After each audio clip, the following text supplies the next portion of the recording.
bit different. It's a different type of video, I might add. I'm in my PJs, I'm in my dorm, obviously, and it's gonna be a different video. It's not a reaction video, it's not anything like that. It is a book video though, and it's definitely out of my comfort zone. So I have never been a big fan of romance, and romance has been something I've gotten into very recently with books like The Hating Game, Riley Thorne. I'm about to read Punk 57, that will be another video that I post on the channel. But one thing that I have never ever gotten into because I don't like it is dark romance. As a way of getting myself and letting myself understand the world of dark romance, I am going to be reading a dark romance book on the channel. I do not have a physical copy of the book, obviously, it'll be on my Kindle, but the book we are reading is Vines by Brynne. I've never liked dark romance. I don't find it super romantic. I feel like it's just a bit creepy, and I'm a true crime junkie, which is probably why I don't like it, because I don't like romanticizing stalker-like behavior. And some people, they like that type of attention, and I'm not giving you any hate for it, but I think it's because I'm so paranoid that I'm like, if someone gave me that type of attention, I would be so turned off immediately. If you guys want to read along with me, you can. I just want to let you know this is a spoiler video. This video will have spoilers in it, so if that's something you don't want to do and you want to read the book first, then I recommend reading the book and then coming back to this video. One thing I wasn't aware of when I saw the cover, I was just gonna be a good dark romance and be like, oh, he's like the dark protector type. It's smut. I don't read smut. Smut's not really a genre that I am great at, 100%. I don't really like it, mainly because I'm generally someone who's not very comfortable with intimacy. Some people like that, some people like living vicariously through the book. I don't. It just makes me kind of uncomfortable. So this is going to be a game changer for me, because apparently it has smut in it. I'll keep you guys updated.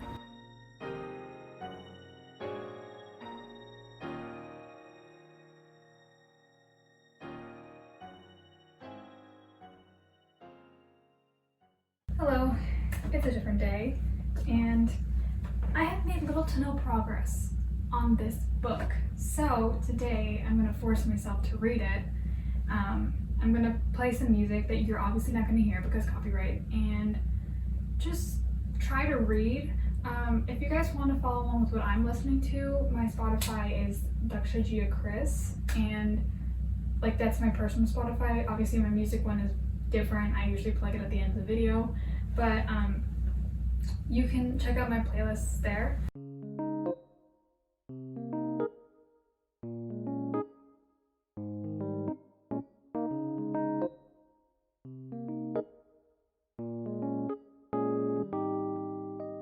So far I'm really liking this character, Clara. She is the assistant event coordinator for Addie, because again she works at a winery and they do a bunch of events. So I'm really liking her. She's like this super tough, headstrong woman. She's also one of the only characters that you really get expanded on, like her life story.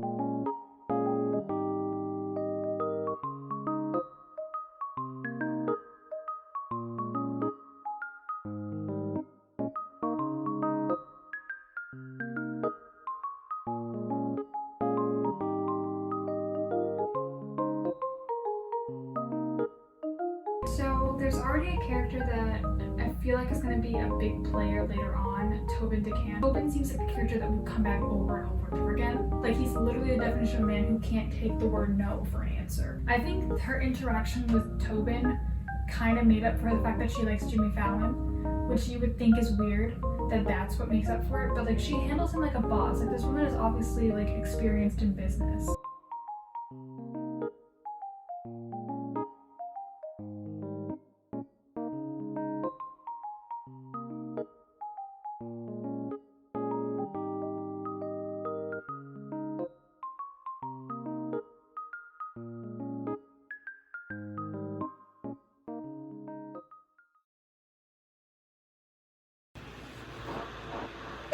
I'm back home. obviously it's been a while since I first updated the book. Now I'm gonna be honest, I did stop reading the book for like a month, and that's just because life got in the way. I had way too many assignments, I got way too caught up on like college stuff and literally forgot that I was filming the video.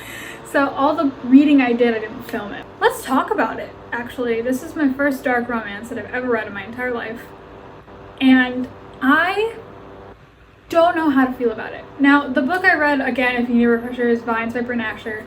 It is a story about a vineyard owner. Vineyard owner. Her name's Addison, but her real name is apparently Abigail Ross. She's actually changed her name because her father was killed by the government under suspicion of knowing too much. Her mother changed her name, they all moved, and when her mother died, she moved back to Washington and owned the vineyard to spread her mother's ashes and, you know, just have a normal life and stop running and just kind of like chill out.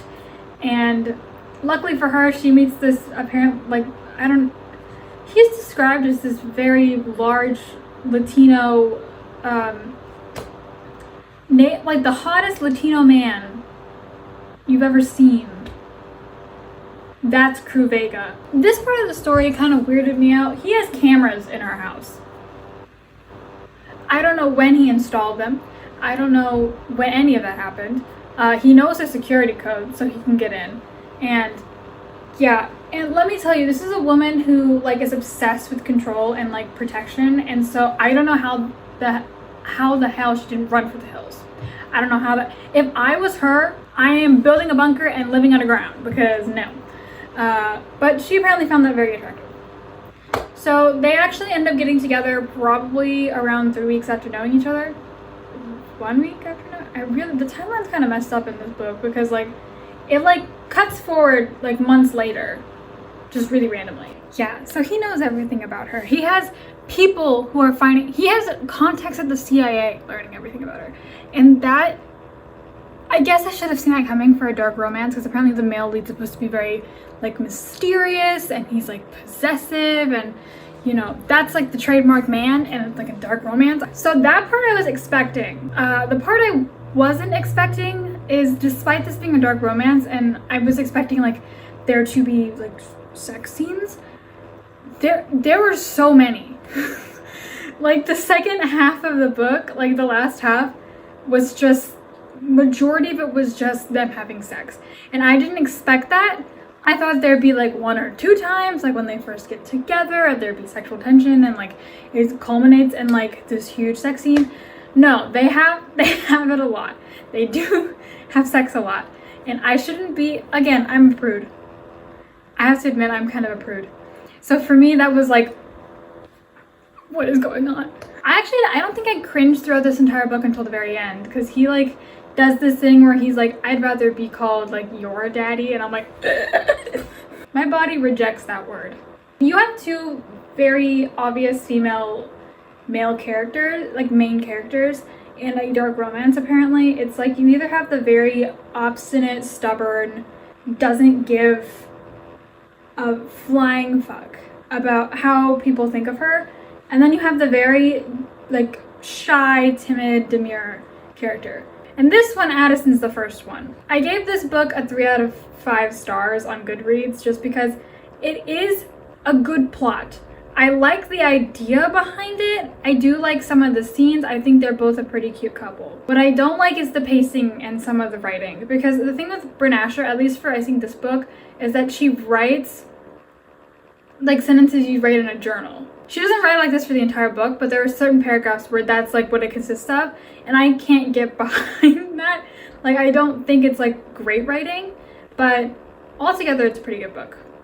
It's like okay. Also, I didn't really like the pacing, because you have this main plot that is introduced at the very beginning, which is that she's trying to figure out what's going on with her dad and stuff like that, and at the end you actually don't really realize what's going on with her dad because they don't really explain it.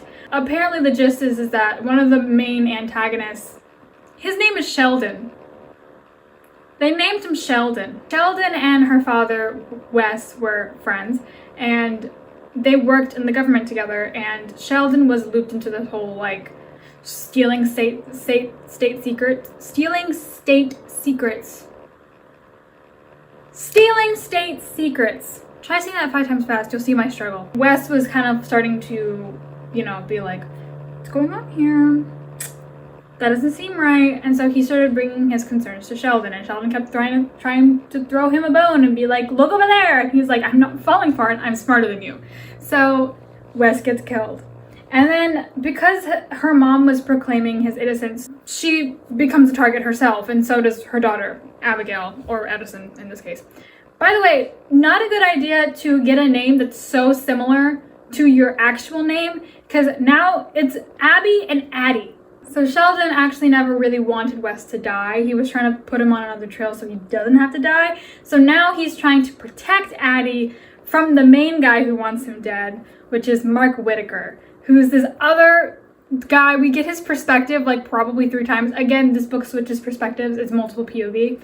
And so we have the perspective of Crew, we have Addie, and then we have Sheldon, Mark, and then we have like literally one paragraph of Asa, who is Crew's friend. And so that all is happening. By the way, I love Asa. I think Asa deserved more time as a character. He was so nice, so fun. His character is divorced, by the way. He's older than Crew and Grady, who's their other friend. Asa like has kids at home. He has a divorced wife who really couldn't keep up with his lifestyle, and like he just wants to go home to his kids. And I think that's so cute. We have this main conflict. It's pretty much introduced like I think around chapter 7, and then which is the whole like they know who she is and they're trying to go after her sort of thing.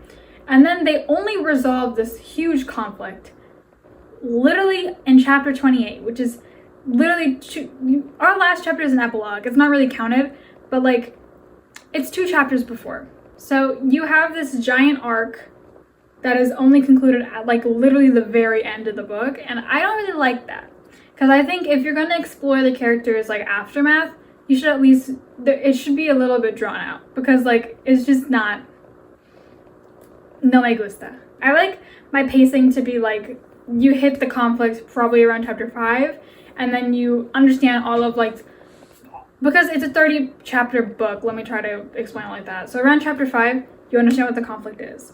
Like chapter 10 at the least, you're learning more things. I actually would have wanted them to get together a little bit later, because they get together like fairly quickly, and they get together after she has a panic attack.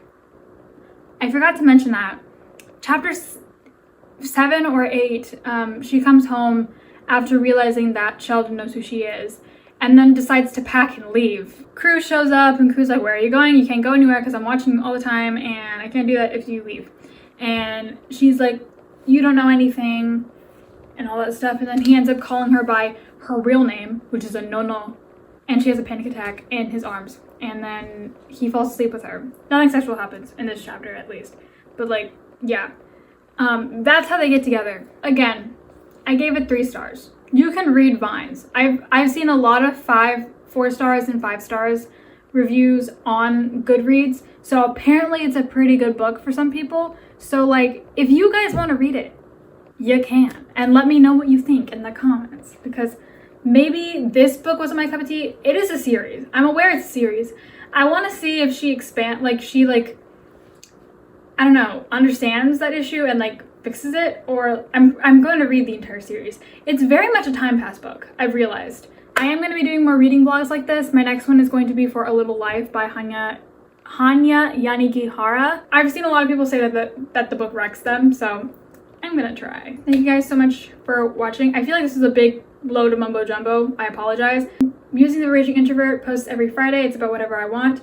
Weirdomaki Tells of Gia posts every Tuesday. It's true crime and mythology. You can check out my Spotify. It's the same as my channel name, Gia. I post covers on there. Stay safe, stay sane, stay sanitized. See you guys next time, and bye.